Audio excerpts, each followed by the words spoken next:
નમસ્કાર મિત્રો, આજે 1 ઓગસ્ટ થઈ ચૂકી છે અને જે બંગાળની ખાડીની સિસ્ટમ જે ગુજરાત તરફ આવી હતી તેનો આપણે જો ટ્રેક જોઈ લઈએ તો જે હાલની પોઝિશનના અનુસાર જે ઉત્તર ગુજરાતના ભાગોમાં અને જે રાજસ્થાનના અમુક ભાગો ઉપર આ સિસ્ટમ આપણને જોવા મળી રહી છે। તેના કારણે જે ખાસ કરીને જે વરસાદની એક્ટિવિટી છે જે ઉત્તર ગુજરાતના ભાગોમાં તથા જે મધ્ય ગુજરાત છે અને જે કચ્છનો આખો ઇલાકો છે, આખું રીજન છે કચ્છનું, તેમાં સૌથી વધારે જોવા મળી રહી છે ગાઢ વાદળો જે આપણું કચ્છ છે, કચ્છના રીજન ઉપર જોવા મળી રહ્યા છે। સાથે સાથે જે ઉત્તર ગુજરાતમાં વાત કરીએ તો પાલનપુર, ધાનેરા, ડીસા, વાવ, થરાદ, બનાસકાંઠા પંથકમાં હાલ ભારે એવો વરસાદ આપણને જોવા મળી રહ્યો છે। બપોર પછીના સમયે તીવ્ર વરસાદ જોવા મળ્યો છે। અંદાજિત અડધો કલાકની અંદર 1.5 થી 2 ઇંચ વરસાદ ખાબક્યો છે।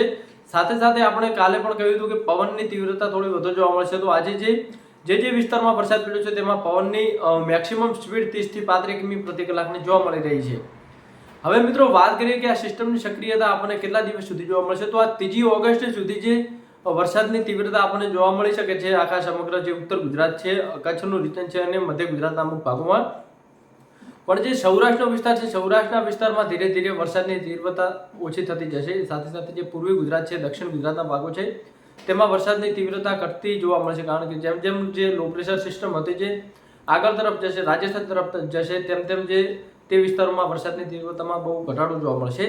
પણ જે આ 1 ઓગસ્ટને જે ઉત્તર ગુજરાતના તમામ વિસ્તારો છે, મધ્ય ગુજરાતના છે અને આપણે જે કચ્છનો વિસ્તાર છે ત્યાં રાત્રિ દરમિયાન પણ હજી તોફાની વરસાદ આવી શકે તેવી સંભાવના આપણા જે વેધર મોડલ અનુસાર આપણને દેખાઈ રહી છે। ખાસ કરીને જે ઉત્તર ગુજરાતના ભાગો છે જેમ કે બનાસકાંઠા છે, પાલનપુર છે, ધાનેરા, ડીસા, આ વિસ્તારોમાં અતિશય ભારે વરસાદ ખાબકી શકે તેવું આપણા જે વેધર મોડલ અનુસાર જોવા મળી રહ્યું છે। પવન સાથે વીજળીના કડાકા ભડાકા સાથે વરસાદ ખાબકી શકે છે। ખાસ કરીને જે હવે વાત કરીએ જો કચ્છમાં, તો કચ્છમાં અમુક વિસ્તારોમાં પવન સાથે તીવ્ર વરસાદ જોવા મળે, પણ જે બધા ભાગોમાં એક સરખો વરસાદ નહીં જોવા મળે, કારણ કે અમુક જગ્યાએ મધ્યમ વરસાદ જોવા મળે તો અમુક જગ્યાએ ખાલી ને ખાલી ઝાપટા સ્વરૂપે વરસાદ જોવા મળી શકે છે। પણ જે વધારે વરસાદની તીવ્રતા આપણને જોવા મળી રહી છે, જે ધીરે ધીરે સિસ્ટમ આગળ વધશે તેમ સિંધ પ્રદેશ, જે પાકિસ્તાનથી સટીને જે આપણા કચ્છના ઇલાકા છે, જે વિસ્તારો છે ત્યાં થોડોક તીવ્ર વરસાદ જોવા મળી શકે છે।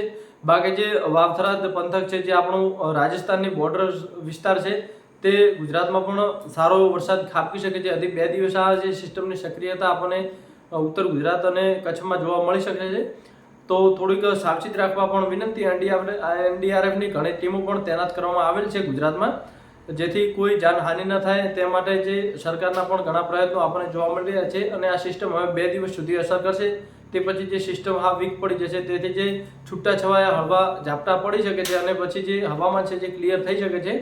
તો હજી પણ જે વરસાદની એક્ટિવિટી છે જે 2 દિવસ આપણે ગુજરાતમાં જોવા મળવાની છે। આજ માટે બસ આટલું જ। વિડીયો પસંદ આવે તો લાઇક, શેર અને સબસ્ક્રાઇબ કરવાનું ભૂલશો નહીં। ધન્યવાદ।